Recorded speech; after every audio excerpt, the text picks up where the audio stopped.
In March of 1981, retired Secret Service agent James K. Fox showed me a collection of 9 black and white autopsy photographs of the body of President John F. Kennedy. Several weeks later, Fox shared a set with me under the condition that I not reveal them or their origin until after his death. He died in 1987, and in 1988 I allowed David Lifton to use some of the photos in the re-release of Best Evidence. These photographs have subsequently appeared on numerous television programs and in several other books. In 1989, Harry Livingstone and Robert Groden released their book High Treason, and although most of the pictures in High Treason were from the set which James Fox had given me, there was one exception, one notable exception. I had hoped that the release of the autopsy photos would begin to clear up many of the mysteries and questions surrounding the medical evidence. But the release of High Treason, with its new picture, generated even more confusion. This video is being produced with consumer equipment, but I believe you'll find that what it lacks in technical quality, it more than makes up for in detail and understanding. The purpose of this video is to provide the assassination research community with a clear understanding of what autopsy photos are now in private possession, which ones have been released, and some of the disturbing anomalies which are evident.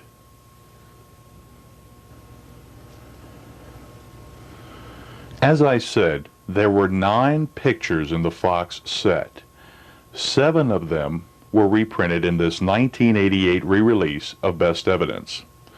These were the same pictures that were used on the 1988 Nova broadcast featuring the Dallas Doctors, and on Lifton's 3 appearances on hard copy in the spring of 1990.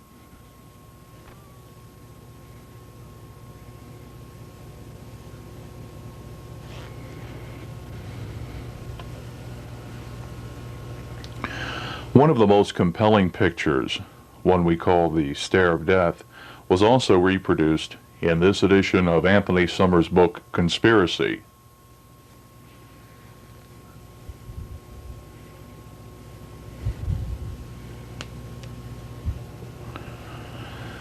In March of 1989, Harry Livingstone and Robert Groden released their book High Treason. Again, it too contained the Fox photographs, but with an additional photograph that was not in the Fox collection.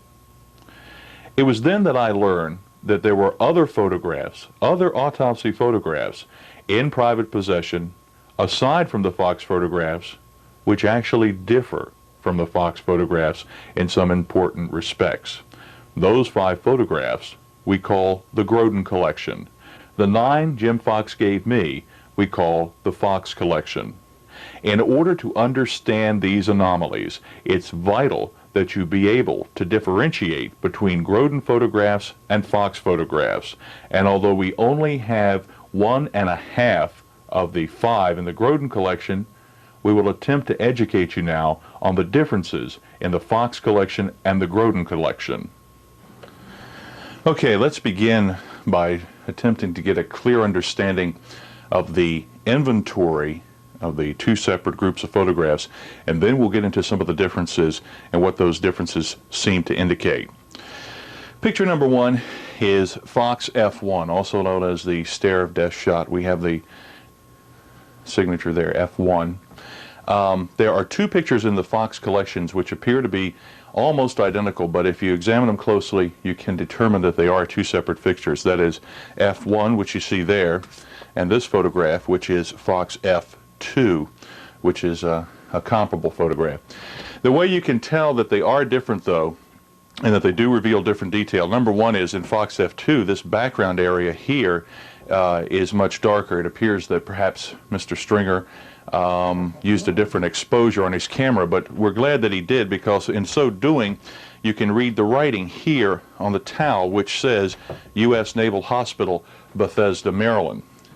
The other way you can tell that F1 and F2 are different is when you examine the upper left-hand corner of both photographs, you begin to see the 4-inch tiles that go vertically up the wall at the autopsy room there at Bethesda. In F2, you can see one complete tile here, very nearly all of the one next to it, and perhaps a fourth of the one above this first tile. Whereas back on F1, you can only see really a portion of the tile right there, not the entire tile. Excuse me, and these are printed to the margin. So you're actually seeing two separate photographs taken from just a slightly different angle. Again, the exposure on this is much lighter, and you can see two artifacts over here, and we'll discuss those more in detail later. And it's so light that it's washed out pretty much the signature there of Bethesda Naval Hospital, U.S. Naval Hospital, Bethesda, Maryland. I know some writers have written different things about what that says. It says U.S. Naval Hospital, Bethesda, Maryland. So Fox F1 here, and Fox F2, if you see it, is the one with the darker contrast and where you can actually see what's on the towel. Moving on now to Fox F3. And this is where we get into, we'll discuss this picture in quite a bit of detail in a little while, in the corresponding photographs in the Grodin collection. Very simply, it is a photograph where the president's body's been rolled up on the left side on the autopsy table. This here you're looking at is the front of the shirt of the person who has turned the president over. There's another hand here holding him. He's gripping the head. There's a ruler beginning to come in here, and we're going to talk a lot about this supposed entry wound and do some very close-up shots on that in a minute. But just for identity's sake, this is Fox F3. Fox F4 is a relatively straightforward shot, which is the left lateral profile of the president. There's been some discussion about this picture, and there are some anomalies in this one which are rather troubling. One of them you almost begin to see here, in that it seems to be almost like a splice line there. I don't want to jump the gun on that discussion, but this is Fox F4, which is the left lateral shot.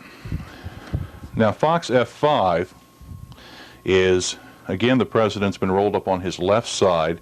He's being held. The head is now, instead of the head being supported, it's sort of draped over. We have our ruler there, and it's on the back, supposedly making some reference point to here, the supposed entry wound for the pristine bullet.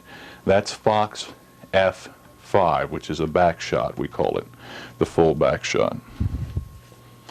Fox F6 and F7 are very similar in view. In fact, there's a great deal of stereoscopic information we've gathered from these, and these are two that we're getting a lot of information from, and I'll discuss that in more detail in a moment.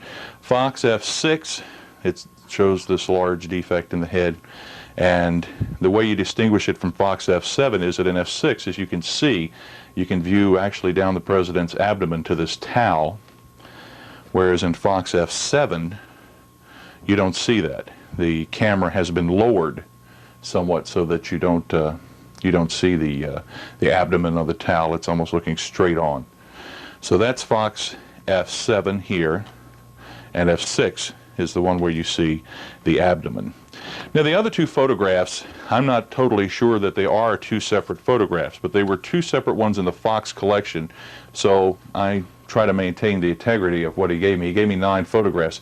2 of them were this somewhat bizarre and hard to orient shot of a ruler coming in here and the inside of the head with the scalp reflected back, and we've discovered something in this photograph which is could be very revealing, and we'll discuss that more later.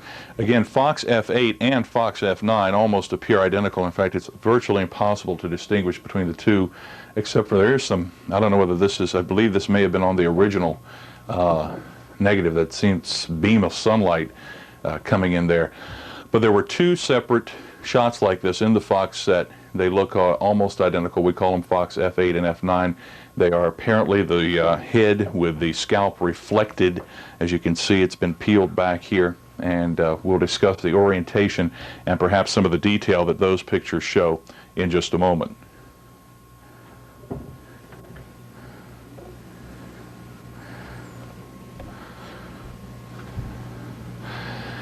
Getting into the Grodin collection, in discussions with David Lifton and Harry Livingstone, there's been a great deal of confusion about exactly what views were in the Grodin set.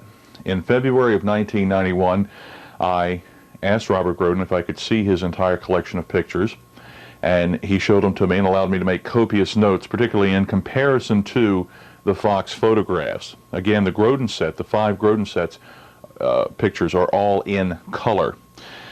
Grodin G1 is identical. We're actually here, this is Fox F7, which you saw in just a few moments ago.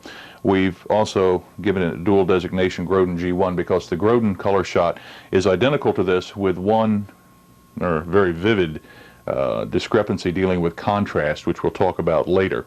But Grodin G1 is identical to this photograph from the top of the head. In fact, it's sort of troublingly identical. This flash reflection here appears identical in the Grodin picture, and that may indicate that they were duplicate pictures. And we'll talk more about that in just a moment. Let's get through the inventory. Grodin G2 is identical to Fox F4, the left lateral shot. Again, there's one exception on this, and that is that the background appears to be obliterated in the Grodin photograph, whereas here you can see the background, the tiles on the wall, there's an arm and hand here, and the telephone. And there may be a reason for that, and as we discuss each picture individually, I'll give you what may be the reason that that photograph was the background obliterated on it. Getting into G3 and G4, we have a sort of a composite videograph picture that was taken from off of television, one of the specials. The Grodin G3 and G4 correspond very much to Fox F3. Again, the body's rolled up on the left side, and you have the ruler showing the purported head wound. In F3, the camera is slightly elevated, so you're looking down. You can actually see some of the cheek here, and you're looking more downward as opposed to looking flush with the autopsy table at the back of the head. In my notes, I note that the two views that Grodin has, G3 and G4, of that same shot, you don't see the cheek. It's as if the camera has lowered down, as Stringer has squatted down to take a picture more flush with the back, and you can't tell here. This is the outline of the ruler, and so here on G3 you can actually see hair on the left side of the ruler. There is another picture, G4, in the Grodin collection, where you can actually see much more of the hair and much more on the left side of that ruler, and you can also see what Harry Livingstone has described as semicircles in this area, which appear in that. Again, it appears that G3 is basically the color version of House Select Committee Exhibit F48 here. Again, they've oriented it up and down. That seems to be a constant problem in this case with people getting the orientation of the pictures. It's actually like that, and it is basically this photograph here, G3, G4. Now we get into really the picture, the one picture from the Grodin collection that has been officially published, and actually gets into some startling detail, and we'll go right out of the inventory into discussion of that detail. This is Grodin autopsy photo G5, and I'd like you to just look at it for a moment or two, and we'll focus in on it a little bit sharper and a little bit closer now that we've established it in inventory as G5. Just look at it and compare it visually or manually if you have the autopsy photos or a copy of Best Evidence or High Treason with the Fox photos, the stare of death photos we've been referring to.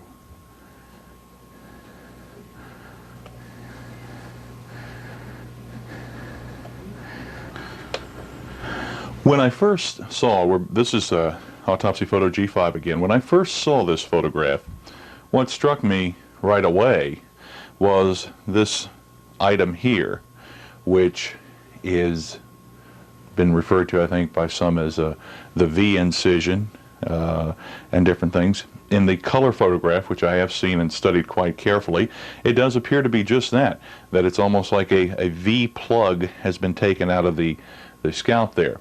Now, I want you to understand we're going to deal with 2 points here on the forehead, on the over the right eye.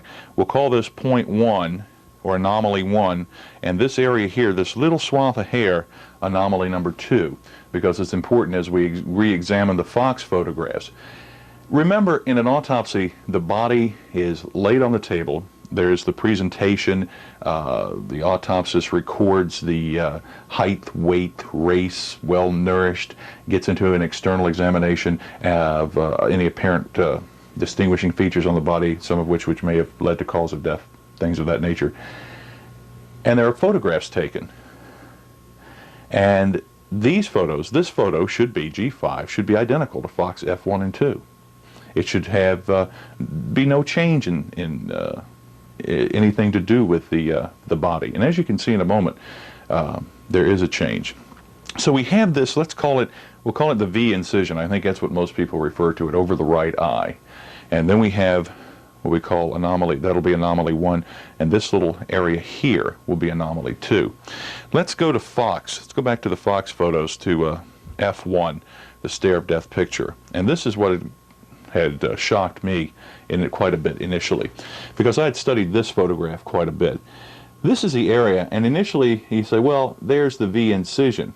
But when you're carefully examining the photograph, you'll see that this is there's actually a black area there. It's sort of a trapezoid. I'm tracing it out with this. And if you have a good quality reproduction of that picture, you can see that. It does not appear to be the simple incision that we see in Grodin G5.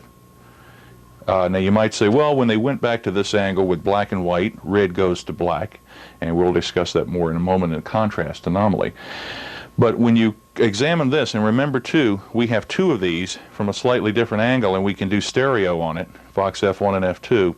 This area here is, number one, it's reference black. It's not red. It's not a shade of dark black in the Fox photographs. It's black. It has been blacked out.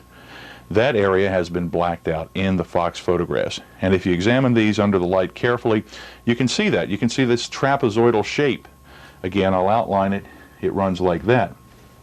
In the original Grodin color photograph, you can see the white, especially on this side here of this supposed gash. Here, it's blacked out. And the question is, why? Why is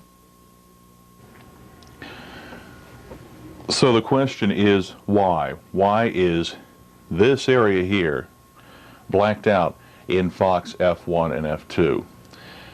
That argument may seem somewhat open to debate, but there are a number of other points about these two anomalies. I call them the blurred forehead anomalies, number 1 and number 2. And you'll see why when we look at the Fox photos again carefully. Once again, just to review, the area of the V incision on the Fox photographs, and it's right here at the top of the screen now, right there. And I did that so maybe you can see some of the outline of the trapezoid that is reference black. Now we should be able to see some indication, get some better indication when we look at the Fox photographs from the top of the head. So let's look at those.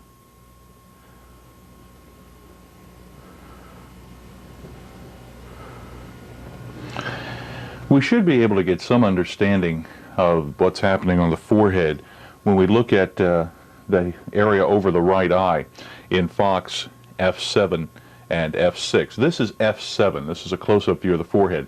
Now let me point something out to you again. Remember anomaly number 2, which we said is this little swath of hair here to the left of the V incision. Well, here, of course, we cannot see the V incision because it's too far down here on the right of the forehead. But look at this. Instead of a swath of hair, we have what initially gave me the title of what I call this, the blurred forehead anomaly. Number 1, it's out of focus. The nose and everything here. In fact, you can, if looking at the photographs, you can actually see the eyebrows. The background's in focus. The foreground here is obviously in focus, but you've got this strange little triangle here, which really doesn't relate to anything. It's not hair. It's not an incision. The parts of it appear, again, to be reference black. But notice something very much I want you to notice on this. You've got a very well-defined triangle with one point pointing out here to the nose and the other point pointing here off to the side of the head and the third point disappearing into an imaginary line here into the hairline. When you go to Fox F6, which is taken from just a slightly higher angle, you don't have a triangle anymore. You have a circle. There may be like a triangular component under it, but it's a circle, and you can't tell it on here. Even on our closest focus, we can't show it to you. But there is an X inside this circle. And again, both of these sets are a little bit almost too exaggerated to do good 3D because of the angle of the shots. But here you have a triangle, a blurred triangle, and supposedly Mr. Stringer puts another load of film in his camera, another plate, and takes this picture, yet in this picture the triangle's disappeared, and what's there is a round blob that looks like it's dripped here across the picture, and right in the center of that round blob is an X. There's actually an X marked in there, and it was an X on Fox's original photographs. One of the most interesting things. Now, you can speculate as to why that is. I mean, that seems rather blatant. But when you look at the photographs, it's there. It's just a big round blob with an X inside of it. It appears to be obviously some retouching of the photograph, some very tacky retouching at that. So to review the blurred forehead anomaly problem, again, remember on the Grodin photograph G5, we have the incision. There's no comparable component to it on the Fox photos F1 and F2. And then we have, in the Grodin photographs, we have a swath of hair there. And then back to Fox, on Fox 7, we have a strange, blurry triangle there, which defies any real explanation, and is again reference black. And then by the time we get to Grodin, or excuse me, to get to Fox F6 here, we've got a circle there with an X in it and a drop. It would appear that there's obviously some attempt to mask something in the black and white photographs, and that attempt did not carry over necessarily to the forehead shots in the Grodin collection, because there again all we saw was the V incision and the swath of hair.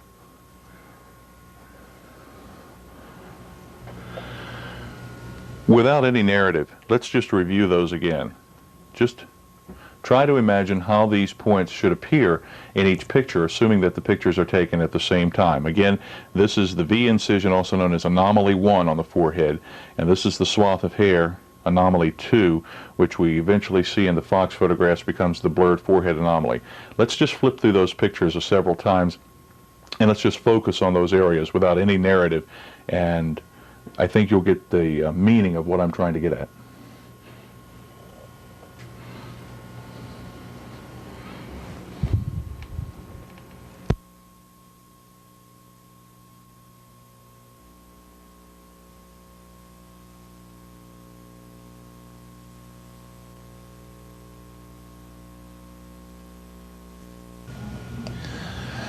Let's go back to Grodin G5 for just a moment to try to understand what the blurred forehead anomaly may mean.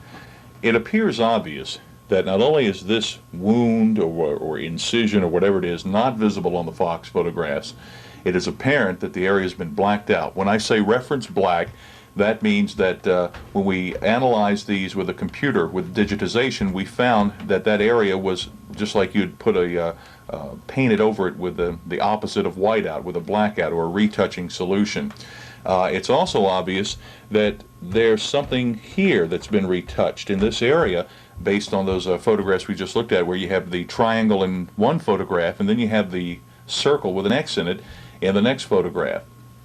Keep in mind that these pictures, the black and whites and the colors, the Fox and the Grodin sets, should have been taken at almost exactly the same time. The body's brought in, it's unwrapped, it's laid on the table, and x-rays are taken. We know from the record. They say the room is cleared while x-rays and photographs are taken. So there should be no substantial differences, particularly in the body or the position of the body or what we see between the Fox and the Grodin sets. The problem is there are. Not only is it the blurred forehead anomaly, but there are other indicators that the body has been moved between the taking of the two pictures. Note the towel here, the blue stripe on the towel. It's actually navy blue, and under the head, you can't see it here, but you can see it in the left lateral shot, is the Navy Medical Corps insignia. Obviously, the head is resting in such a position, the body is at such, that this towel is well above the ears, okay? In other words, the body is at what we'd call down the autopsy table from this stripe on the towel. Yet, even accounting for the difference in the angle, when we get to the Fox photographs, when we look at the Fox photographs, the stripe is under the neck almost, in the rear here. It should be appearing at least along in here if this picture were taken at the same time as this picture. Again, it's under the head. You see, if you were moving around here with the camera, okay, this line would not change its orientation to the ear. It would still be above the ear. So when you stay on this side of the table, it's not going to shift downward and appear to be under the neck as it does in the Fox photographs. And obviously, what you can surmise from this is that the body has been rolled up maybe, or taken off the autopsy table or what have you, placed back on it. The head is much higher up here. You can see the bar here, the drip edge of the autopsy table. So some amount of time has passed between the taking of those two photographs.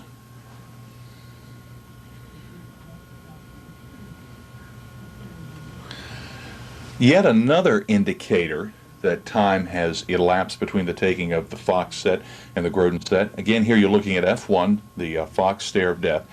It's very obvious, painfully obvious, that the mouth is widely agape in this photo, or relatively widely agape. It seems to hang down almost as if there's been a stroke here on the left side, and that would correspond to having a massive wound to the right side of the brain. The left side would go limp. You can see it better to some degree in the left lateral shot. The left eye here is sort of droopy, but the right eye is wide open, and you can actually see the outline of the pupil. You can see all of the pupil, which is dilated or opened widely in this picture. Yet, when we go back to the Grodin shot, once again, we see that's not the case. Again, looking at the right eye, it is very droopy and nearly closed, and you can see that the upper and lower eyelids are not only covering most of the iris but also part of the pupil. Now, you may not be able to tell it from the contrast in this, but in the actual photograph you can tell that perhaps a good bottom half of the pupil is closed, and also the mouth here is partially closed. Now, I've had several doctors and autopsists look at this, and they confirm this. But again, they find nothing unusual in it, and that if the body is being handled and manipulated, this may occur. It's just one more point that shows you that time has elapsed between the taking of the black and whites and the colors, that there's apparently some changes to the body, namely this item here, this V incision, and the body's position has changed on the autopsy table.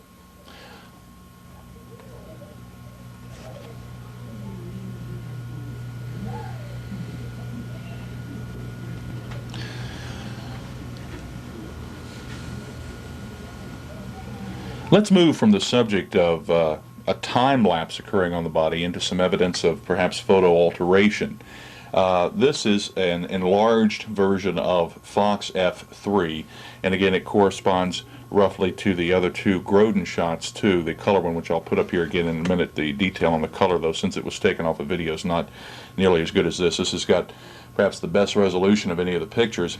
And this area here, which is the occipital parietal area, the much discussed neighborhood of an exit wound, as described by various witnesses.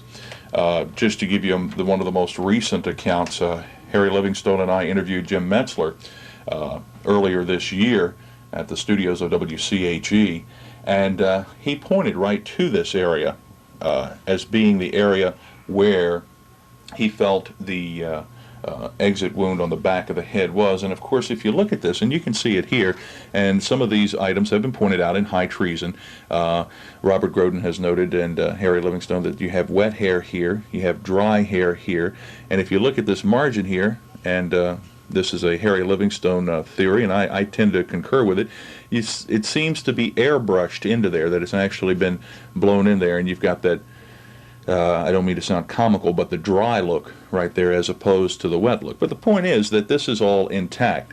And if you remember the Dallas doctors on Novas, they talked about how the hand was maybe pulling the scalp up.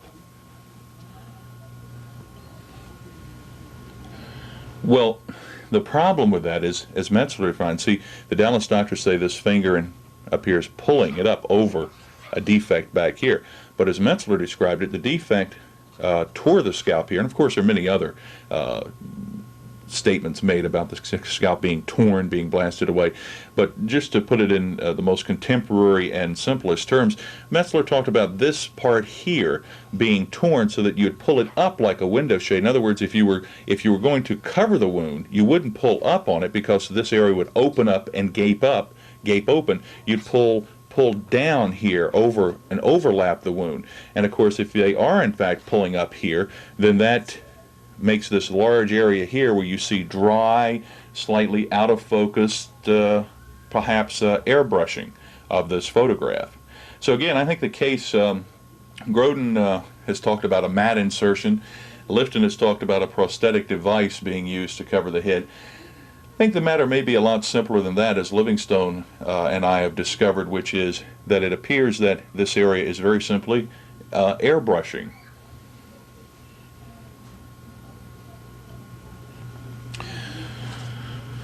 For those of you who may be new to the case, of course, this is the alleged entry wound for the fatal headshot. And when you look at, again, this blow-up of Fox F3, a number of things become apparent. Number one is it does not appear to perforate the scalp.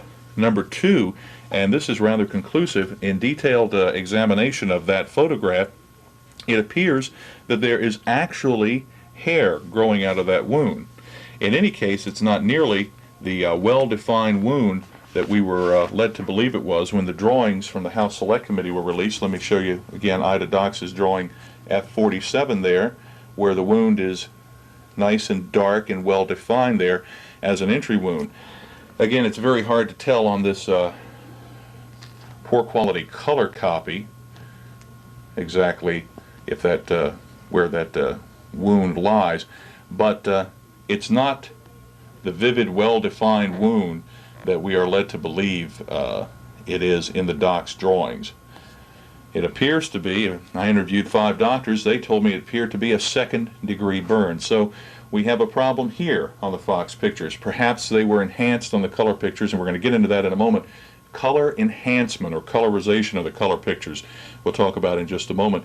But this seems to have been carried out in several instances in the photographs. Again, remember, you're supposedly looking at a penetrating, skull-puncturing entry wound there. Look at it very closely and you can see it really doesn't meet the criteria for that.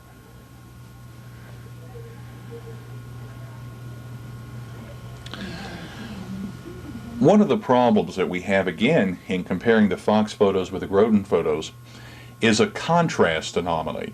Now, you may say, well, that's got to be a very subjective argument there. And in many respects, it would be seeing what is black and white, what goes from black and white to color. But there are some basic physical laws in photography, just as you cannot have the background and the foreground in focus and something in the middle out of focus. Red goes to black, goes to a very dark color in black and white photography. This is Autopsy Photo G5 of Grodin's, printed in high treason, and remember it was printed in black and white. And when you view the color photograph, one of the things that strikes you about it, as far as being really one of the most gory of the photographs, is that these 3 areas here, 3 streaks, as Harry Livingstone recalls them, of gory crimson red, and I have in my notes recorded the very same thing. 3 very deep crimson, bloody red streaks of presumably torn scalp or tissue or what have you here at the area of the large defect in the top of the head. Just very, very bright red. And as you can see here, you know, the hair is dark and black, and these are a very dark color. Now, there are other areas, like we know that there's blood here around the ear, and you see it appears dark.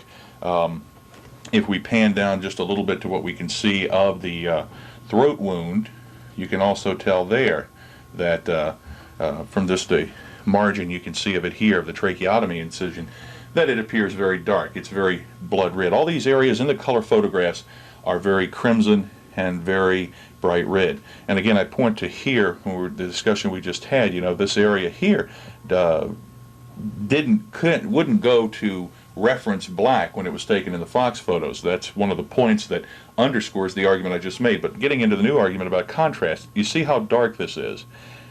very dark, because in the original photo, or at least in the photo that Groden has shown us, it's very blood red. So it comes out very dark when converted to black and white, right? Well, I'm afraid not. Not when you get to the Fox photographs.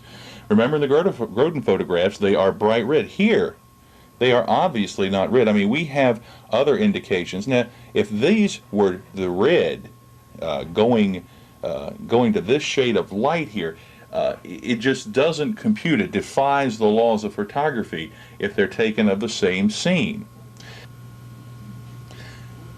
And you cannot just say that because of the different angle they were taken at, because again, how would you support the argument that this, when you're taking a shot from over here more direct on in the Fox photographs, turns out so black? It's just totally inconclusive, the contrast. It appears that these areas may have been colored in, that there is some indication of a colorization. And you say, well, why would that be? Well, it could be either the colorization of the color photographs or a colorization to a lightness in the black and whites. I think one of the reasons may be is in the black and whites, when I've shown these, again, I've interviewed a number of pathologists about this, they say that this material here appears to be torn and convoluted brain tissue. In other words, that the brain's in the head. Whereas here, when you're looking at basically what looks like torn scalp tissue, the issue of whether or not the brain is in the head becomes very inconclusive. Is it possible that that area of brain was changed to red so that it would confuse that issue? I'm not certain, but I do know this. This red that we see here is not the same as what is really got to be grayish and whitish matter that we see here. This is the contrast anomaly, or the colorization problem.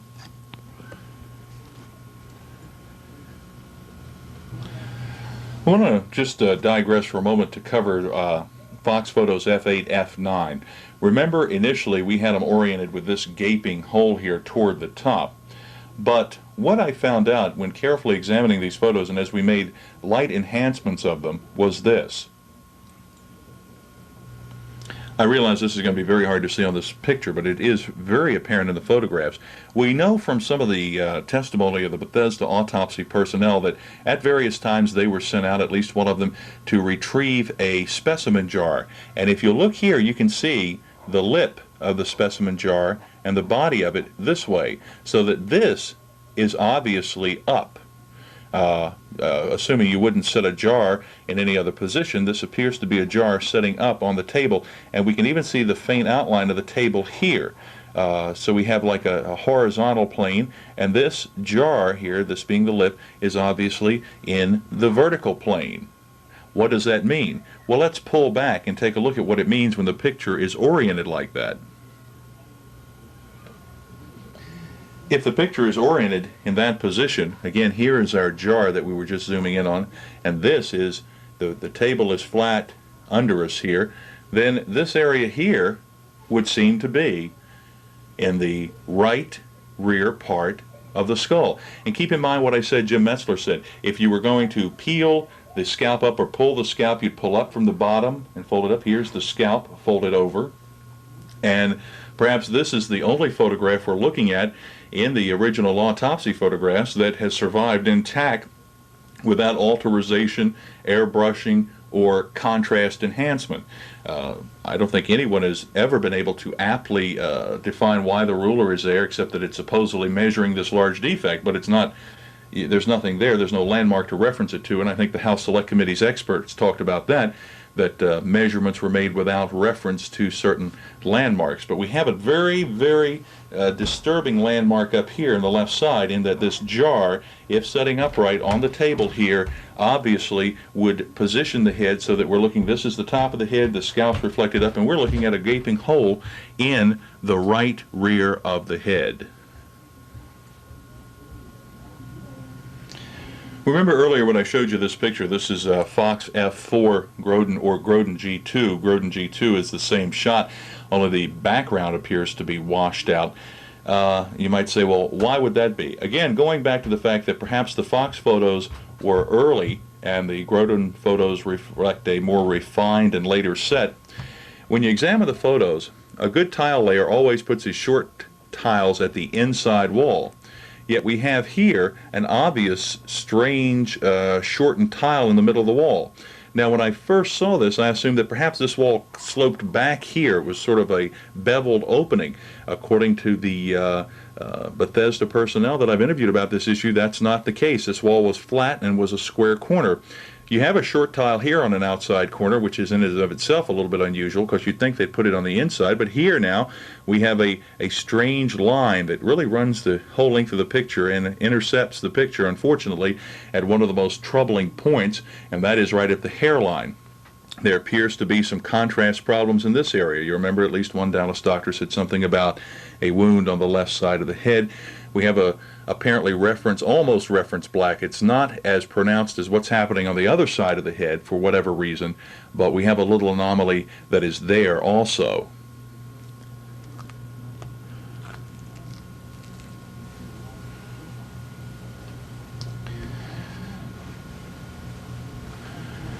Moving through some other points, perhaps minor points, but perhaps nonetheless important.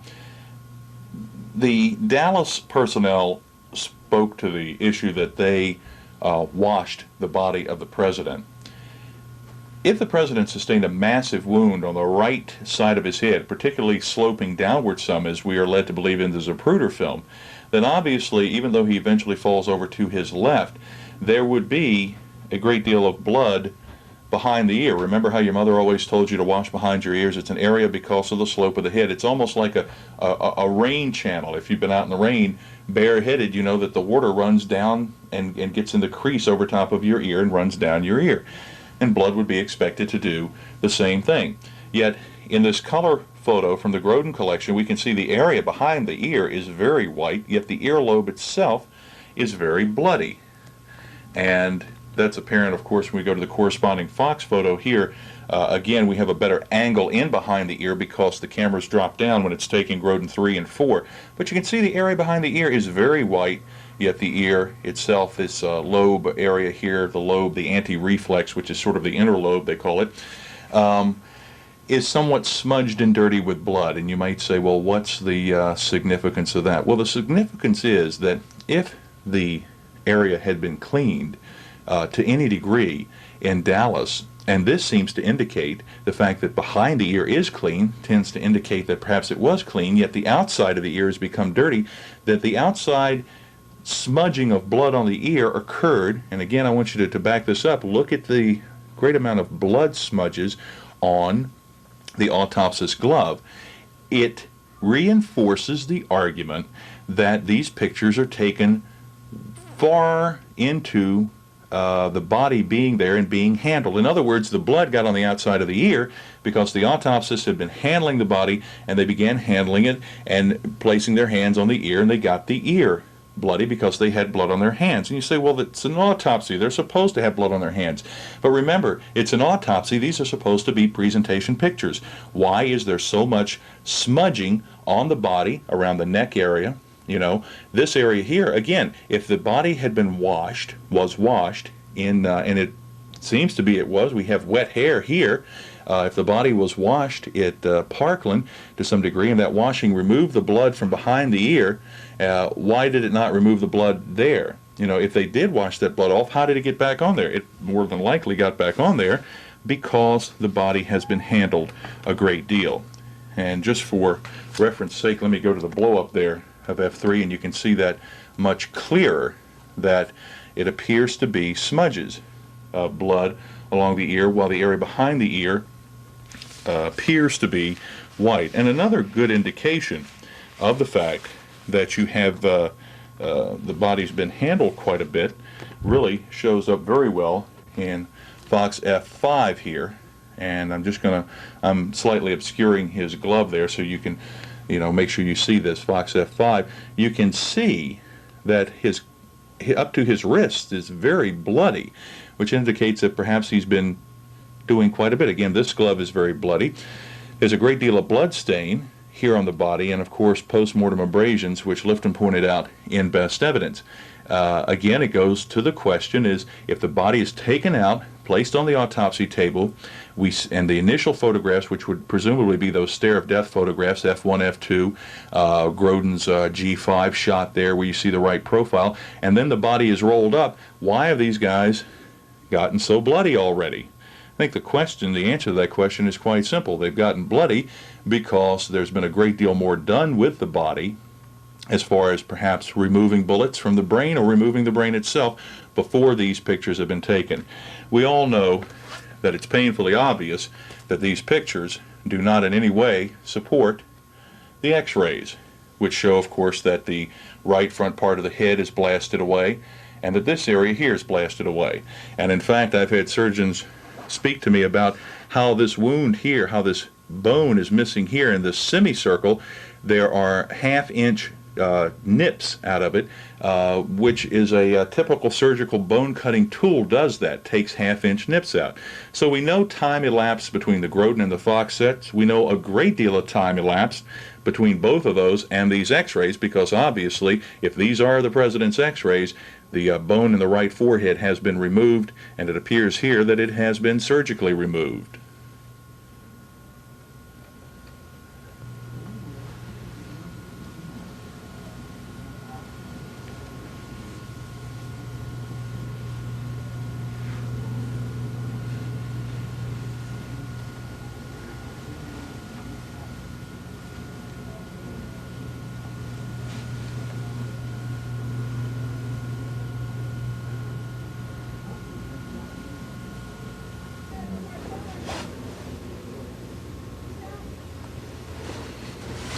So let's review what we've discussed in the last 46 minutes.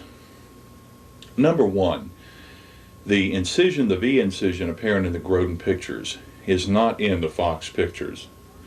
It appears in the Fox pictures, based on this reference black anomaly, anomaly 1, that it's being photographically obscured for whatever reason.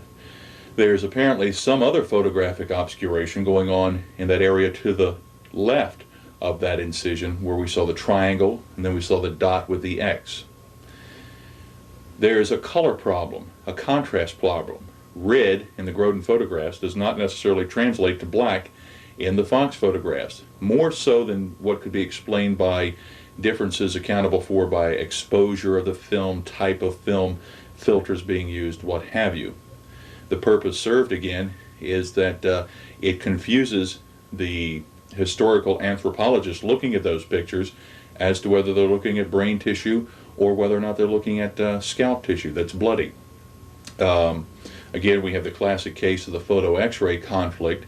We also have the case that on the back of the head shots, when we look at the enhanced version of the back of the head shots, the purported entry wound just doesn't meet the description that it would have to be the entry wound to then cause the damage it does when it exits. And again, looking at the Ida Doc's drawings, that wound was darkened in. There was I guess you could say, a manual colorization going on there with that photograph. We've looked at the positioning of the body. We know that there's an elapse of time between the taking of the color and the black and white photographs. Perhaps more time than would normally be accounted for by just having the Gerald Stringer changing the cartridges in the cameras and switching from black and white to color. Too much time. It's evidenced by the blood smears on the body at various areas. It's evidenced by the fact that the body has moved on the table between those different ones. Another point I perhaps forgot to mention, I pointed out in the left lateral shot, the Fox shot, that you can see the phone on the wall and the discrepancy there in the tiles. Could that explain the reason why that background is blacked out in the Grodin photographs? Again, it does not appear, at least in the Grodin photographs I saw, it does not appear at all. You see none of that background. You see only the president's left side of his face and a little bit of the towel under his head, but you do not see that wall there. Is that because the wall, like whatever's being blacked out in Fox F1 and F2, is also a smoking gun?